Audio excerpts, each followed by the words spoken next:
The Council of Ancient Ones gathered in the Great Hall of Prime, a space station older than most solar systems. Representatives from 12 elder races sat in their designated positions, their forms as different as the stars they came from. The beings of pure crystalline energy hummed softly. The massive creatures with tentacles and countless eyes shifted in their liquid chambers. The Eth, tall and thin like shadows given form, stood motionless at their posts. They had come together for one purpose. They needed to discuss the youngest species to achieve interstellar travel.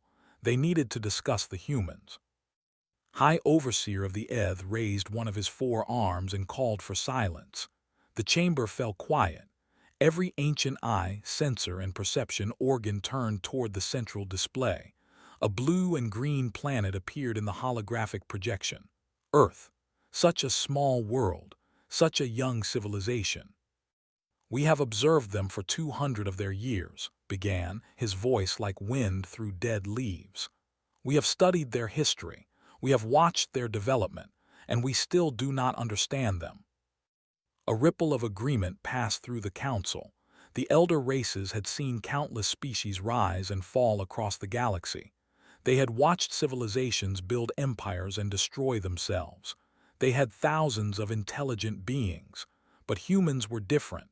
Humans were strange. Counselor K of the spoke next. His voice bubbled up from his liquid chamber like stones dropped in deep water. "They are fragile. Their bodies break easily. They live for barely 100 cycles. Their planet tried to kill them at every turn. By all measurements, they should have remained in their caves. They should have stayed small and afraid." "But they did not stay afraid," whispered Counselor In of her crystalline form pulsing with soft light. "That is what confuses us most. They feel fear. We have confirmed this through extensive observation. Their bodies produce chemicals when threatened. Their hearts beat faster, their muscles tense. They experience terror just as deeply as any species we have encountered, perhaps more deeply." High Overseer nodded slowly. "And yet they move forward anyway. They feel the fear and they walk toward it. This behavior appears in no other species in our records." The council members exchanged uncertain glances. They had spent perfecting the art of survival. The elder races had learned to avoid danger, to calculate risks, to wait for safe moments. This was wisdom. This was how civilizations survived to become ancient. But humans operated on different logic entirely. Counselor K activated another display. Images began to flow across the screen. A human climbing a mountain so tall that the air became poison at its peak. Humans diving into the crushing depths of their ocean where no light could reach. Humans strapping themselves to explosive devices and launching into the void of space, using technology so primitive it seemed like madness. "We analyzed their early space program," Kay said. "Their first rockets failed more often than they succeeded. The explosions killed their people. The mathematics were uncertain. The materials were weak. Any rational species would have waited another century. They would have developed better technology. They would have reduced the risk to acceptable levels. Instead, they kept climbing aboard," In added. "They knew they might die. They felt the fear of death. And they went anyway. We have no framework for understanding this behavior." The counselor brought up another set of images. These showed human medical history. Doctors cutting open bodies when they barely understood anatomy. Scientists injecting themselves with experimental vaccines. Researchers exposing themselves to radiation before they knew its dangers. Each discovery had been purchased with blood and terror. "They conquered diseases that killed millions of their kind," In explained.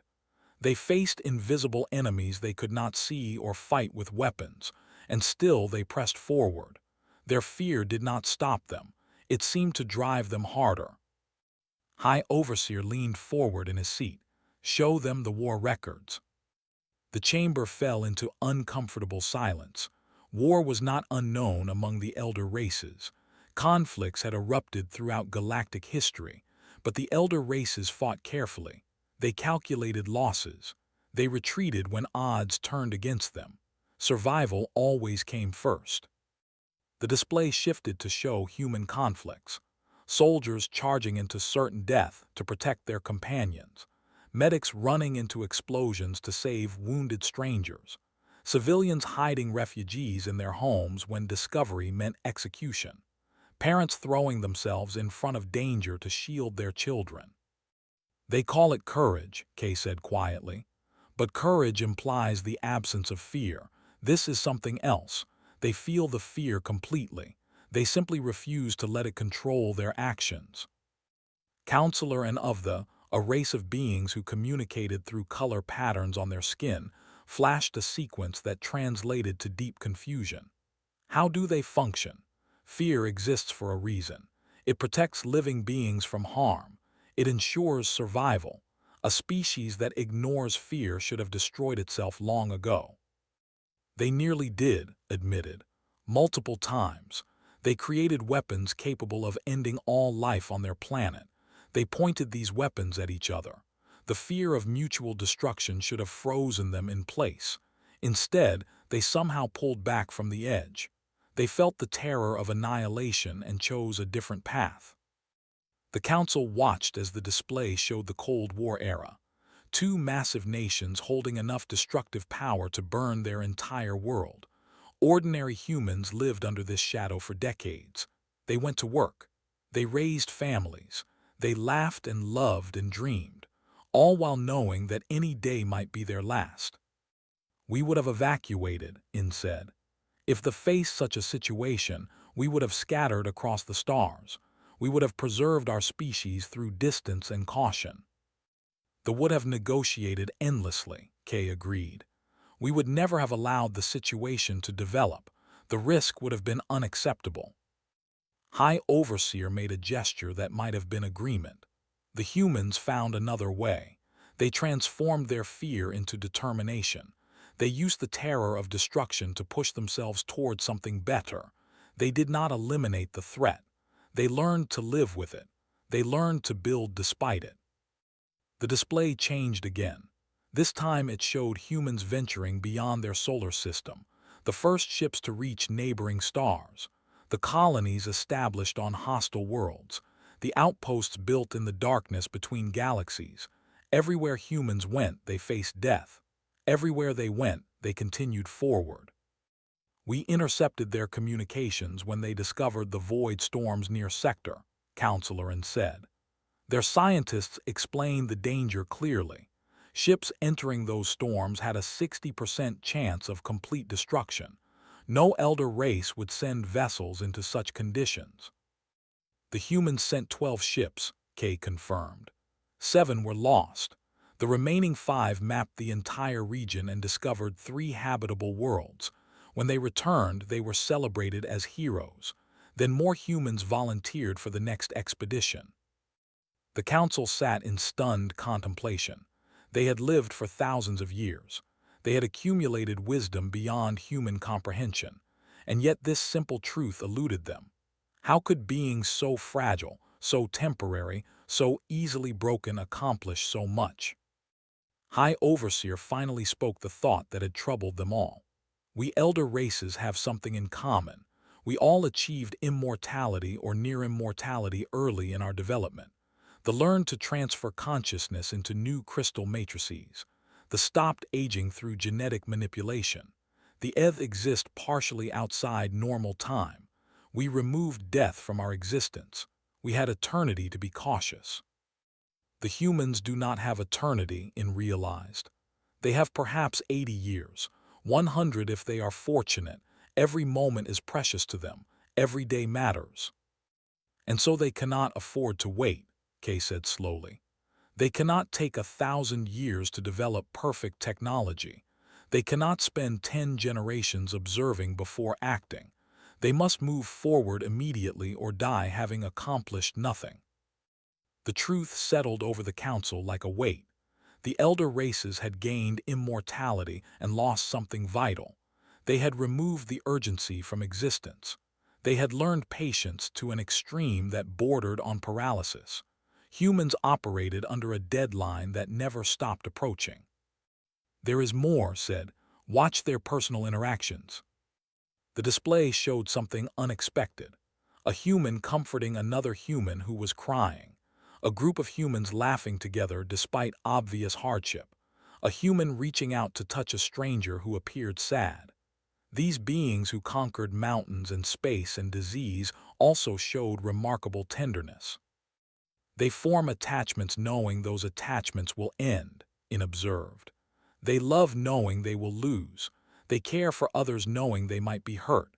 This seems like emotional foolishness to us, but perhaps it is the same mechanism. They face emotional fear the same way they face physical fear, Kay agreed. They acknowledge the pain and move toward connection anyway. The possibility of loss does not stop them from loving. High Overseer stood and addressed the full council. We have spent 200 years observing humans.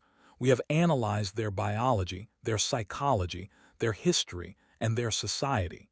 We came here to decide whether they should be welcomed into galactic civilization. I believe we have our answer. The council waited in silence. We elder races have forgotten something important, continued. We have forgotten what it means to be mortal. We have forgotten the fire that burns in beings who know their time is limited. Humans carry that fire still. They burn brightly because they cannot burn forever. They will challenge us, and warned. They will push boundaries we have accepted for. Good, In replied. We have become stagnant. We have stopped growing. Perhaps we need young beings who face their fears to remind us of who we once were. The vote was unanimous. Humans would be welcomed into the galactic community, not despite their strange relationship with fear, but because of it. The elder races recognized something precious in these small, fragile, temporary beings. They saw courage that came not from the absence of fear, but from the refusal to surrender to it. When the human delegation arrived at Prime 3 months later, they walked through corridors older than their civilization. They looked upon beings of impossible power and incomprehensible age. Their hearts beat faster. Their hands trembled. Their instincts screamed warnings of danger. And they smiled anyway.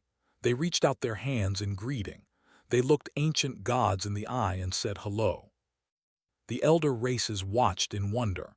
They had conquered time itself. They had built empires spanning galaxies, but they had never truly conquered fear. They had simply hidden from it behind walls of caution and patience. Humans had found another way. They had learned to carry fear with them like a companion. They had transformed terror into fuel for greatness. And in doing so, they had accomplished something that immortal beings never could. They had learned to live fully in the face of death. They had learned to love completely in the shadow of loss. They had learned to dream without limits while standing on uncertain ground.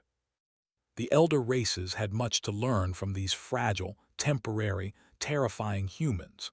And for the first time in a million years, they felt something they had almost forgotten. They felt hope for the future.